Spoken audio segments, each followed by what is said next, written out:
ನೀವು ಒಂದಿನದಲ್ಲಿ ಎಷ್ಟೊತ್ತು ಕೂತ್ಕೊಂಡೇ ಕಳೆದು ಬಿಡ್ತೀರಾ? ಈಗಿನ ಈ ಮೊಬೈಲ್ ಇಂಟರ್ನೆಟ್ ಯುಗದಲ್ಲಿ ಹೆಚ್ಚಿನ ಜನರೆಲ್ಲ ಒಂದಿನದಲ್ಲಿ ಹೆಚ್ಚೊತ್ತು ಕೂತ್ಕೊಂಡೇ ಇರ್ತಾರೆ. ಈ ಕೂತ್ಕೊಳ್ಳೋದ್ರಿಂದ ನಮ್ಮ ಹೊಟ್ಟೆಯಲ್ಲಿ ಬೊಜ್ಜು ಹೆಚ್ಚಾಗ್ತಾ ಹೋಗುತ್ತೆ. ಈ 4 ಗಂಟೆಗಿಂತ ದಿನದಲ್ಲಿ ಹೆಚ್ಚೊತ್ತು ಕೂತ್ಕೊಂಡ್ರೆ ನಮ್ಮ ಹೃದಯ ಸಂಬಂಧಿ ತೊಂದರೆಗಳು 2 ಪಟ್ಟು ಹೆಚ್ಚಾಗುತ್ತೆ ಅಂತ ಪ್ರೂವ್ ಆಗಿದೆ. ಅದ್ರ ಜೊತೆಗೆ ನಮಗೆ ಡಯಾಬಿಟೀಸ್, ಸಕ್ಕರೆ ಕಾಯಿಲೆ ಹೆಚ್ಚಾಗಬಹುದು, ಕ್ಯಾನ್ಸರ್ ಅಂತ ತೊಂದರೆಗಳು ಕೂಡ ಬಂದ್ಬಿಡ್ಬೋದು, ಮಾನಸಿಕ ಖಿನ್ನತೆ ಬರುವಂಥದ್ದು, ಬೇಜಾರಾಗುವಂತಹ ಸಾಧ್ಯತೆ ಹೆಚ್ಚು, ಮಾಂಸಖಂಡಗಳೆಲ್ಲ ವೀಕ್ ಆಗಿ ಕುತ್ತಿಗೆ ನೋವು, ಸೊಂಟ ನೋವು ಬರುವಂಥ ಸಾಧ್ಯತೆ ಕೂಡ ಇದೆ. ಸಿಗರೇಟ್ ಸೇದೋದ್ರಿಂದ ಏನೇನು ತೊಂದರೆಗಳಾಗುತ್ತೋ ಅದೆಲ್ಲದೂ ಕೂಡ ಹೆಚ್ಚೊತ್ತು ಕೂತ್ಕೊಳ್ಳೋದ್ರಿಂದ ಆಗುತ್ತೆ ಅಂತ ಸೈಂಟಿಫಿಕ್ ಆಗಿ ಪ್ರೂವ್ ಆಗಿದೆ. Sitting is the new smoking ಅಂತ ಹೇಳ್ತಾರೆ. ಇದು ಯಾಕೆ? ಇದೇನಿದು ಸಿಟ್ಟಿಂಗ್ ಡಿಸೀಸ್? ತುಂಬ ಹೊತ್ತು ಕೂತ್ಕೊಳ್ಳೋದ್ರಿಂದ ನಮ್ಗೆ ಏನು ತೊಂದರೆ ಆಗುತ್ತೆ, ಯಾಕಾಗುತ್ತೆ ಮತ್ತು ಅದನ್ನು ಹೇಗೆ ತಡೆಗಟ್ಟಬಹುದು, ನಾವೆಲ್ಲರೂ ಏನು ಮಾಡಬೇಕು ಅನ್ನೋದ್ರ ಬಗ್ಗೆ ತಿಳ್ಕೊಳ್ಳೋಣ. ನಮಸ್ಕಾರ, ನಾನು ನಿಮ್ಮ orthopedic surgeon doctor Kishan Bhagwat.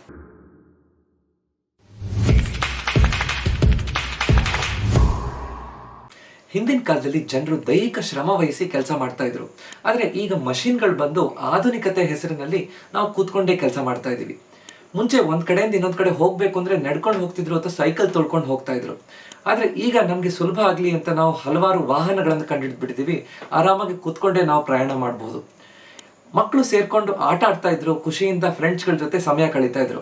ಆದರೆ ಈಗ ಫ್ರೆಂಡ್ಸ್ಗಳ ಜೊತೆ ಬಂದರೆ ಮೊಬೈಲಲ್ಲೇ, ಇಂಟರ್ನೆಟ್ಟಲ್ಲೇ ಆಟ ಆಡ್ತಾರೆ ಅಥವಾ ಕೂತ್ಕೊಂಡೇ ಆ ಇನ್ಸ್ಟಾಗ್ರಾಮ್, ಫೇಸ್ಬುಕ್, ವಾಟ್ಸ್ಯಾಪ್ ಇದರಲ್ಲೇ ನಮ್ಮ ಕಾಲ ಹೋಗ್ಬಿಡುತ್ತೆ. ಆಧುನಿಕತೆ ನಮ್ಮ ಜೀವನವನ್ನು ಇನ್ನಷ್ಟು ಸುಗಮ ಮಾಡಬೇಕು. ಆದರೆ ವಿಪರ್ಯಾಸ ನೋಡಿ, ಈಗಿನ ಆಧುನಿಕತೆ ನಮ್ಮ ಜೀವನದಿಂದ ವ್ಯಾಯಾಮ, ಶ್ರಮವನ್ನು ತೆಗೆದುಹಾಕಿ ಕೇವಲ ನಾವು ಕೂತ್ಕೊಂಡೇ ಇರೋ ಹಾಗೆ ಮಾಡ್ತಾ ಇದೆ.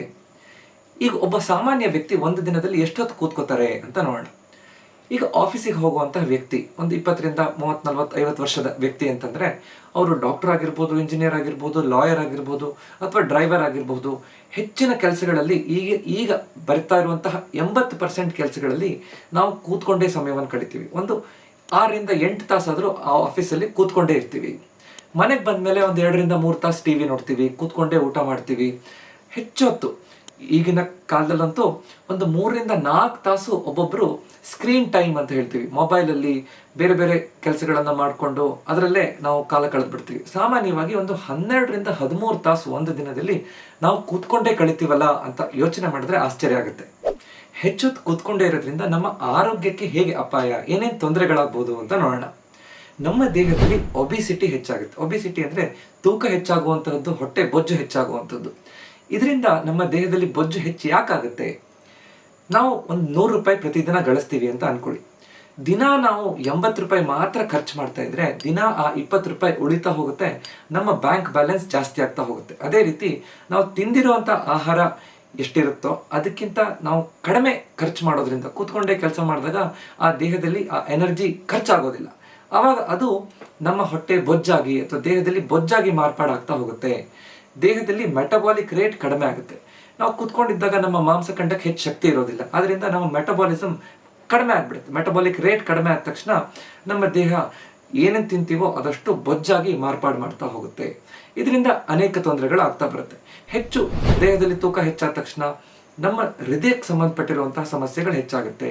ಹಾರ್ಟ್ ಅಟ್ಯಾಕ್ ಆಗುವಂಥ ಸಾಧ್ಯತೆ ಹೆಚ್ಚು ಅಂತ ಹೇಳ್ತೀವಿ. ಆ ಹೃದಯದಲ್ಲಿ ಅಕ್ಕಪಕ್ಕದಲ್ಲಿ ಆ ಸರ್ಕ್ಯುಲೇಷನ್, ರಕ್ತ ಸಂಚಾರ ಸರಿಯಾಗಿ ಆಗದೇ ಇದ್ದಾಗ ಮಧ್ಯದಲ್ಲಿ ಕ್ಲಾಟ್ ಆಗುವಂಥ ಸಾಧ್ಯತೆ. ಸಡನ್ ಆಗಿ ಹಾರ್ಟ್ ಅಟ್ಯಾಕ್ ಆಗಿಬಿಡ್ತು, ಬ್ಲಡ್ ಕ್ಲಾಟ್ ಆಗಿ ಮೆದುಳಿಗೆ ಹೋಯಿತು, ಸ್ಟ್ರೋಕ್ ಆಯಿತು ಅಂತ ಹೇಳ್ತೀವಿ, ಪಾರ್ಶ್ವವಾಯು ಹೊಡೆದ್ಬಿಡ್ತು, ಮೆದುಳಲ್ಲಿ ರಕ್ತನಾಳ ಬ್ಲಾಕ್ ಆಗಿಬಿಡ್ತು ಅಂತ ಹೇಳ್ತೀವಿ. ಈ ಸಮಸ್ಯೆ ಕೂಡ ಬರಬಹುದು. ನಂತರ ಸರ್ಕ್ಯುಲೇಷನ್ ಅಂದರೆ ಈ ರಕ್ತ ಸಂಚಾರಕ್ಕೆ ಸಂಬಂಧಪಟ್ಟ ಹಾಗೆ ತುಂಬ ಹೊತ್ತು ಕೂತ್ಕೊಂಡಿರೋದ್ರಿಂದ ನಮ್ಮ ಕಾಲಲ್ಲಿ ಹೋಗಿರುವಂತಹ ರಕ್ತನಾಳ ವಾಪಸ್ ಹೃದಯಕ್ಕೆ ಬರೋದು ಸ್ಲೋ ಆಗ್ಬೋದು. ವೆರಿಕೋಸ್ ವೇನ್ಸ್ ತೊಂದರೆ ಆಗ್ಬೋದು ಅಥವಾ ಡೀಪ್ ವೇನ್ ಥ್ರೋಂಬೋಸಿಸ್ ಅಂತ ಹೇಳ್ತೀವಿ. ಹೆಚ್ಚೊತ್ತು ಕಾಲನ್ನು ಮೂವ್ಮೆಂಟ್ ಮಾಡದೇ ಇದ್ದಾಗ ಕಾಲಲ್ಲಿ ಮೀನ್ಖಂಡದಲ್ಲಿರುವಂತಹ ರಕ್ತನಾಳ ಒಳಗಡೆ ರಕ್ತ ಹೆಪ್ಪುಗಟ್ಬಿಡುತ್ತೆ, ರಕ್ತ ಬ್ಲಾಕ್ ಆಗುತ್ತೆ, ಸಮಸ್ಯೆ ಆಗಿಬಿಡುತ್ತೆ. ನಂತರ ನಮ್ಮ ದೇಹದಲ್ಲಿ ಇರುವಂತಹ ಭಂಗಿ ಚೆನ್ನಾಗಿ ನಾವು ಇಟ್ಕೊಳ್ಳೋದಿಲ್ಲ. ತುಂಬ ಹೊತ್ತು ಕೂತ್ಕೊಂಡಿದ್ದಾಗ ನನ್ನ ಬೆನ್ನು ಬೂನಾಗ್ಬಿಡುತ್ತೆ, ಭುಜಗಳು ಮುಂದೆ ಬಾಗ್ಬಿಡುತ್ತೆ. ಆವಾಗ ಅದಕ್ಕೆ ಸಂಬಂಧಪಟ್ಟಿರುವಂತಹ ತೊಂದರೆಗಳು ಬರ್ತಾ ಹೋಗುತ್ತೆ. ತುಂಬ ಹೊತ್ತು ನಾನು ಅದೇ ಭಂಗಿಯಲ್ಲಿ ಕೂತ್ಕೊಂಡಿದ್ದಾಗ ಆಕ್ಟಿವಿಟಿ, ಮಾಂಸಖಂಡಗಳಿಗೆ ಕೆಲಸ ಕೊಡದೇ ಇದ್ದಾಗ ಕುತ್ತಿಗೆ ನೋವು ಬರ್ಬೋದು, ಸೊಂಟ ನೋವು ಬರ್ಬೋದು. ಈ ತೊಂದರೆಗಳೆಲ್ಲ ಬರ್ತಾ ಹೋಗುತ್ತೆ. ತುಂಬ ಹೊತ್ತು ಕೂತ್ಕೊಂಡೇ ಇರೋದ್ರಿಂದ ನಮ್ಮ ಹೊಟ್ಟೆ ಕೆಳಗಡೆ ಇರುವಂತಹ ಎಲ್ಲ ಕೀಲ್ಗಳು ಟೈಟ್ ಆಗಿಬಿಡ್ಬೋದು. Hip joint, knee joint, ankle ಜಾಯಿಂಟಲ್ಲಿ ಸ್ಟಿಫ್ನೆಸ್ ಬರ್ಬೋದು. ಆರಾಮಾಗಿ ಕೆಳಗಡೆ ಕೂತ್ಕೊಂಡು ಏಳಕ್ಕೆ ಆಗೋದಿಲ್ಲ. ತುಂಬ ಹೊತ್ತು ಕುರ್ಚಿ ಮೇಲೆ ಕೂತ್ಕೊಂಡು ನಾನು ಕೆಲಸ ಮಾಡ್ತಾ ಇದ್ದೀನಿ ಅಂತಂದರೆ ಕೆಳಗಡೆ ಕೂತ್ಕೊಂಡು ಒಂದು 10 ನಿಮಿಷ ಊಟ ಮಾಡೋಕ್ಕೂ ಆಗದೇ ಇರುವಂಥ ವ್ಯಕ್ತಿಗಳು ಈಗ ನೋಡ್ತಾ ಇದ್ದೀವಿ ನಾವು. ಇದೆಲ್ಲ ತೊಂದರೆಗಳು ಈ ಸಮಸ್ಯೆಯಿಂದ ಆಗ್ತಾ ಬರುತ್ತೆ. ಅದ್ರ ಜೊತೆಗೆ ಹೆಚ್ಚೊತ್ತು ಕೂತ್ಕೊಂಡೇ ಕೆಲಸ ಮಾಡುವಂಥವ್ರಲ್ಲಿ, ಕೂತ್ಕೊಂಡೇ ಕಾಲ ಕಳೆಯುವಂಥವ್ರಲ್ಲಿ ಡಯಾಬಿಟೀಸ್ ಬರುವಂಥ ಸಾಧ್ಯತೆ ಹೆಚ್ಚು, ಸಕ್ಕರೆ ಕಾಯಿಲೆ ಹೆಚ್ಚು ಬರಬಹುದು ಅಂತ. ದೇಹದಲ್ಲಿ ಇನ್ಸುಲಿನ್ ರೆಸಿಸ್ಟೆನ್ಸ್ ಹೆಚ್ಚಾಗ್ತಾ ಬರುತ್ತೆ, ಇನ್ಸುಲಿನ್ ಸೆನ್ಸಿಟಿವಿಟಿ ಕಡಿಮೆ ಆಗುತ್ತೆ, ಗ್ಲೂಕೋಸ್ ಮೆಟಬಾಲಿಸಮ್ ಏರುಪೇರು ಆಗ್ತಾ ಬರುತ್ತೆ. ಹಾಗಿದ್ದಾಗ ಅಂತಹ ವ್ಯಕ್ತಿಗಳಲ್ಲಿ ತುಂಬ ಹೊತ್ತು ಕೂತ್ಕೊಂಡಿದ್ದಾಗ ದೇಹ ತೂಕ ಹೆಚ್ಚಾದಾಗ ಡಯಾಬಿಟೀಸ್, ಸಕ್ಕರೆ ಕಾಯಿಲೆ ಬರುವಂಥ ಸಾಧ್ಯತೆ ಹೆಚ್ಚು ಅಂತ ಹೇಳ್ತೀವಿ. ಅದ್ರ ಜೊತೆಗೆ ತುಂಬ ಹೊತ್ತು ಕೂತ್ಕೊಂಡೇ ಇದ್ದಾಗ ನಮಗೆ ಮಾನಸಿಕ ರೋಗಗಳು ಬರಬಹುದು, ಖಿನ್ನತೆ ಬಂದ್ಬಿಡ್ಬೋದು, ಯಾವಾಗಲೂ ಬೇಜಾರಾಗಿರುವಂಥದ್ದು, ಕೆಲವೊಬ್ಬರಿಗೆ ಬೇರೆ ಬೇರೆಯವ್ರ ಮೇಲೆ ಸಿಟ್ಟು ಬರುವಂಥದ್ದು, ಈ ರೀತಿ ಆಗ್ಬೋದು. ಇದು ಯಾಕಾಗುತ್ತೆ? ನಾವು ಕೂತ್ಕೊಂಡೇ ಕೆಲಸ ಮಾಡಿದಾಗ ಅಥವಾ ಕಾಲ ಕಳೆದಾಗ ನಮ್ಮ ದೇಹದಲ್ಲಿ ಆಕ್ಟಿವಿಟಿ, ಚಲನವಲನೆ ಇಲ್ಲ ಅಂದಾಗ ಎಂಡಾರ್ಫಿನ್ಸ್ ಅನ್ನುವಂಥದ್ದು ನಮ್ಮ ಮೆದುಳಲ್ಲಿ ದೇಹದಲ್ಲಿ ಪ್ರೊಡ್ಯೂಸ್ ಆಗಲ್ಲ. ಫೀಲ್ ಗುಡ್ ಹಾರ್ಮೋನ್ ಅಂತ ಹೇಳ್ತೀವಿ. ನಮಗೆ ಖುಷಿ ಕೊಡುವಂತಹ ಹಾರ್ಮೋನ್ಗಳು ನಮಗೆ ದೇಹದಲ್ಲಿ ಉತ್ಪತ್ತಿ ಆಗ್ತಾ ಇಲ್ಲ ಅಂದಾಗ ನಮ್ಗೆ ಯಾವಾಗಲೂ ಬೇಜಾರಿರುವಂತಹದ್ದು, ಖಿನ್ನತೆ ಆಗುವಂಥ ಸಾಧ್ಯತೆ ಹೆಚ್ಚಾಗ್ತಾ ಹೋಗುತ್ತೆ. ಮಾನವ ಒಬ್ಬ ಸಂಘ ಜೀವಿ, ಅಂದರೆ ಸಮಾಜ ಜೀವಿ ಅಂತ ನಾವು ಕಲ್ತಿದ್ದೀವಿ. ಬೇರೆಯವ್ರ ಜೊತೆ ನಾವು ಇದ್ದಾಗ, ಅವ್ರ ಜೊತೆ ಮಾತಾಡ್ಕೊಂಡು ಇದ್ದಾಗ ನಾವು ಖುಷಿಯಲ್ಲಿರ್ತೀವಿ. ಈ ಟಿ ವಿ ಮುಂದೆ, ಕಂಪ್ಯೂಟರ್ ಮುಂದೆ ಕೂತ್ಕೊಂಡು ಒಬ್ಬರೇ ಕೆಲಸ ಮಾಡ್ತಾ ಇದ್ದಾಗ ನಮಗೆ ಬೇರೆಯವ್ರ ಜೊತೆ ಹೇಗೆ ಮಾತಾಡಬೇಕು ಅನ್ನೋದೇ ಕೆಲವೊಬ್ಬರಿಗೆ ಮರ್ತೋಗ್ಬಿಡುತ್ತೆ. ಬೇರೆಯವ್ರ ಜೊತೆ ಹೇಗೆ ನಾವು ಒಟ್ಟಿಗೆ ಇರಬೇಕು, ಹೊಂದ್ಕೊಂಡಿರುವಂತಹ ಪ್ರವೃತ್ತಿನೇ ಕೆಟ್ಟೋದಾಗ ಈ ಕೂತ್ಕೊಂಡಿರೋದ್ರಿಂದ ಆ ಸಮಸ್ಯೆಗಳು ಕೂಡ, ಮಾನಸಿಕ ತೊಂದರೆಗಳು ಕೂಡ ಬರೋ ಸಾಧ್ಯತೆ ಇರುತ್ತೆ. ಕ್ಯಾನ್ಸರ್ ಕೂಡ ಈ ಕೂತ್ಕೊಂಡಿದ್ದಾಗ ಬರ್ಬೋದು ಅಂತ ಹೇಳ್ತಾರೆ. ಅಂದರೆ ದೇಹದಲ್ಲಿ ಮೆಟಬಾಲಿಸಮ್ ಅಲ್ಲಿ ಏರುಪೇರಾದಾಗ, ತುಂಬ ಹೊತ್ತು ಕೂತ್ಕೊಂಡೇ ಇರುವಂತಹ ಕೆಲಸ ಮಾಡಿದಾಗ ಕೋಲೋನ್ ಕ್ಯಾನ್ಸರ್, ನಮ್ಮ ದೊಡ್ಡ ಕರಡಿನ ಕ್ಯಾನ್ಸರ್ ಬರಬಹುದು. ಬ್ರೆಸ್ಟ್ ಕ್ಯಾನ್ಸರ್, ಸ್ತನದ ಕ್ಯಾನ್ಸರ್ ಕೂಡ ಈ ಕೂತ್ಕೊಂಡಿರೋರಿಗೆ ಹೆಚ್ಚು ಬರುವಂಥ ಸಾಧ್ಯತೆ ಅಂತ ಹೇಳ್ತೀವಿ. ಸೊ ಅದರಿಂದ ನಮ್ಮ ದೇಹದಲ್ಲಿ ಆರೋಗ್ಯಕ್ಕೆ ಅಪಾಯ ಕೊಡುವಂಥ ಇಷ್ಟೊಂದು ಈ ಫ್ಯಾಕ್ಟರ್ಗಳು ಈ ಕೂತ್ಕೊಂಡು ಮಾಡುವಂತಹ ವ್ಯಕ್ತಿಗಳಲ್ಲಿ ಹೆಚ್ಚು ಅಂತ ಹೇಳ್ಬೋದು. ಈಗ ಕೂತ್ಕೊಂಡೇ ಇರುವಂಥಲ್ಲಿ ಆಗೋ ತೊಂದರೆಗಳು ನಮ್ಗೆ ಆಗಬಾರ್ದು ಅಂದರೆ ನಾವೇನೇನು ಮಾಡಬೇಕು? ಮೊದಲನೇದು, ನಾವು ಕೂತ್ಕೊಂಡು ಕೆಲಸ ಮಾಡಬೇಕಾದ್ರೆ ಅರ್ಧ ಗಂಟೆಗೆ ಒಂದ್ಸಲ ಆದರೂ ಒಂದು ಅಲಾರ್ಮ್ ಇಡಬೇಕು, ಒಂದು ಟೈಮರ್ ಇಡಬೇಕು, ಒಂದು ರಿಮೈಂಡರ್ ಇಟ್ಕೋಬೇಕು. ಹಾಗೆ ಮಾಡಿದಾಗ ಅರ್ಧ ಗಂಟೆಗೆ ಒಂದ್ಸಲ ನಾನು ನಿಂತ್ಕೊಂಡು 1-2 ನಿಮಿಷ ದೇಹವನ್ನು ಸ್ಟ್ರೆಚ್ ಮಾಡುವಂಥದ್ದು, ಸ್ವಲ್ಪ ನಡ್ಕೊಂಡು ಹೋಗಿ ಒಂದು ಲೋಟ ನೀರು ಕುಡ್ಕೊಂಬರೋದು, ಅಥವಾ ಟಾಯ್ಲೆಟ್ ಬ್ರೇಕ್ ಅಂತ ಹೇಳಿ ಹೋಗಿ ಬರುವಂಥದ್ದು. ಈ ರೀತಿ ಮಾಡಿದಾಗ ನಮ್ಮ ದೇಹದಲ್ಲಿ ರಕ್ತ ಸಂಚಾರ ಚೆನ್ನಾಗಾಗುತ್ತೆ, ನಮ್ಮ ಮಾಂಸಖಂಡಗಳಿಗೆ ಕೆಲಸ ಸಿಗುತ್ತೆ, ಮತ್ತು ಅದೇ ಚೈತನ್ಯದಿಂದ ನಾವು ಕೆಲಸ ಮಾಡಲಿಕ್ಕೆ ಶುರು ಮಾಡ್ಬೋದು. ಇದು ಬಹಳ ಮುಖ್ಯ. ನಂತರ ನಾವು ಕೂತ್ಕೊಂಡೇ ಡೆಸ್ಕಲ್ಲಿ ಕೆಲಸ ಮಾಡೋದ್ರ ಬದಲು ಸ್ಟ್ಯಾಂಡಿಂಗ್ ಡೆಸ್ಕ್ಗಳು ಸಿಗುತ್ತೆ ಈಗ, ಅಂದರೆ ಸ್ಟ್ಯಾಂಡಿಂಗ್ ವರ್ಕ್ ಸ್ಟೇಷನ್ ಅಂತ ಹೇಳ್ತೀವಿ. ಅದನ್ನು ಹೆಚ್ಚು ಉಪಯೋಗಿಸೋದ್ರಿಂದ ನಾವು ನಿಂತ್ಕೊಂಡು 1 ಗಂಟೆ ಇದ್ದರೆ 60 ಕ್ಯಾಲರಿಗಳನ್ನು ಬರ್ನ್ ಮಾಡ್ಬೋದು. ಅದೇ ಕೂತ್ಕೊಂಡಿದ್ದಾಗ ಕೇವಲ ಒಂದು 8-10 ಕ್ಯಾಲರಿ ಮಾತ್ರ ಬರ್ನ್ ಆಗುತ್ತೆ. 5-6 ಪಟ್ಟು ಹೆಚ್ಚು ಕ್ಯಾಲರಿ ನಾವು ನಿಂತ್ಕೊಂಡು ಮಾಡೋದ್ರಿಂದ ಆಗುತ್ತೆ ಅಂತ. ಸೊ ಸ್ಟ್ಯಾಂಡಿಂಗ್ ವರ್ಕ್ ಸ್ಟೇಷನ್ ಕಡೆಗೆ ನಾವು ಹೋಗಬೇಕು. ಸ್ಟ್ಯಾಂಡಿಂಗ್ ವರ್ಕ್ ಸ್ಟೇಷನ್ ಎಲ್ಲ ಸಿಗಲ್ಲ ಅಂತಂದರೆ ರೆಗ್ಯುಲರ್ ಟೇಬಲ್ ಮೇಲೇ ಎತ್ತರದ ಒಂದು ಸಣ್ಣ ಟೇಬಲ್ನ ಇಟ್ಕೊಂಡು ನಿಂತ್ಕೊಂಡು ಮಾಡುವಂತಹ ಆ ಅಭ್ಯಾಸವನ್ನು ಮಾಡೋದು ಒಳ್ಳೆಯದು.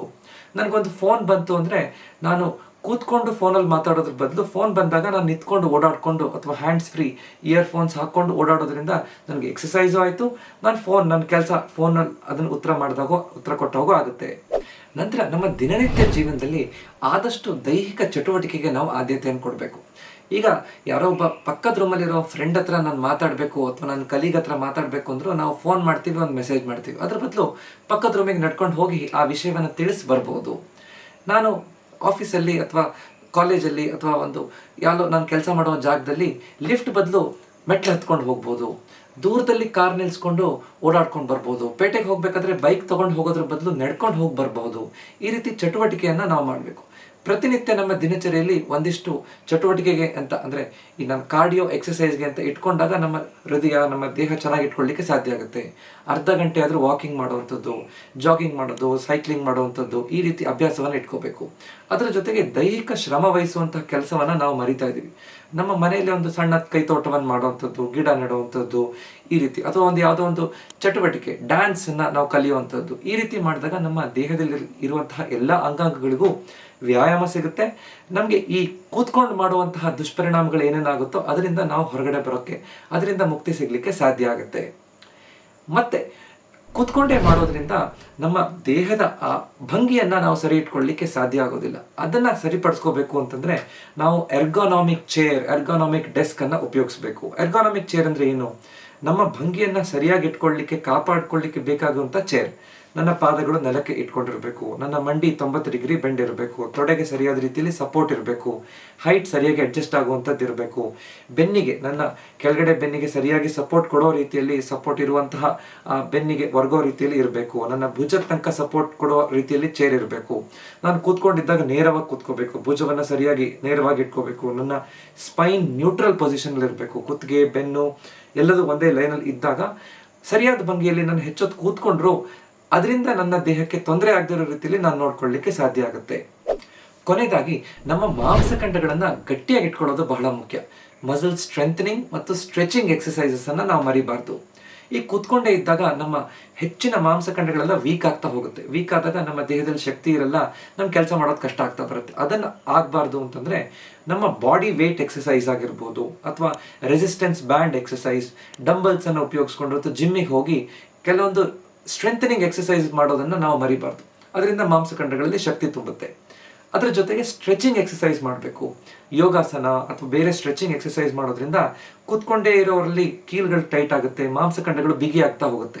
ಅದನ್ನು ನಾವು ತಡೆಗಟ್ಟಬಹುದು. ಅದರಿಂದ ನಾವು ಹೊರಗಡೆ ಬರ್ಬೋದು. ಆರಾಮಾಗಿ ನಮ್ಮ ಕೀಲುಗಳು ಮಾಂಸಖಂಡಗಳು ನಾವು ಹೇಳಿದ ಮಾತನ್ನು ಕೇಳೋ ಹಾಗೆ ಆಗುತ್ತೆ. ಇವತ್ತು ನಾವು ಸಿಟ್ಟಿಂಗ್ ಡಿಸೀಸ್, ಕೂತ್ಕೊಂಡೇ ಇರುವಂತಹ ಜೀವನ ಶೈಲಿ ಇರುವಂತಹ ವ್ಯಕ್ತಿಗಳಲ್ಲಿ ಏನೇನು ತೊಂದರೆಗಳಾಗುತ್ತೆ, ದುಷ್ಪರಿಣಾಮಗಳಾಗುತ್ತೆ, ನಮ್ಮ ಆರೋಗ್ಯದ ಮೇಲೆ ಏನು ಅಪಾಯಗಳಾಗುತ್ತೆ ಅಂತ ನಾವು ತಿಳ್ಕೊಂಡಿದ್ದೀವಿ. ಅದನ್ನು ಹೇಗೆ ತಡೆಗಟ್ಟೋದು, ಅದನ್ನು ಸರಿಪಡಿಸ್ಕೊಳ್ಳೋದು ಹೇಗೆ ಅಂತ ಉಪಾಯ ಕೂಡ ತಿಳ್ಕೊಂಡಿದ್ದೀವಿ. ಈ ವಿಡಿಯೋ ನಿಮ್ಗೆ ಇಷ್ಟ ಆಗಿದ್ರೆ ದಯವಿಟ್ಟು ಇದನ್ನು ಲೈಕ್ ಮಾಡಿ ಮತ್ತು ನಿಮ್ಮ ಅಕ್ಕಪಕ್ಕದವ್ರ ಜೊತೆ ಇದನ್ನು ಹಂಚ್ಕೊಳ್ಳಿ. ಇದೇ ರೀತಿಯಾದಂಥ ಹೆಚ್ಚಿನ ವಿಡಿಯೋಗಳು ನೋಡಬೇಕು ಅಂದರೆ ನನ್ನ ಚಾನಲ್ನ ಸಬ್ಸ್ಕ್ರೈಬ್ ಮಾಡಿ. ಯಾಕಂದರೆ ನಮ್ಮ ಆರೋಗ್ಯ ನಮ್ಮ ಕೈಯಲ್ಲಿದೆ. ಅದನ್ನು ಸರಿಯಾಗಿ ಇಟ್ಕೊಳ್ಳೋದು ನಮ್ಮ ಕರ್ತವ್ಯ. ನಮಸ್ಕಾರ.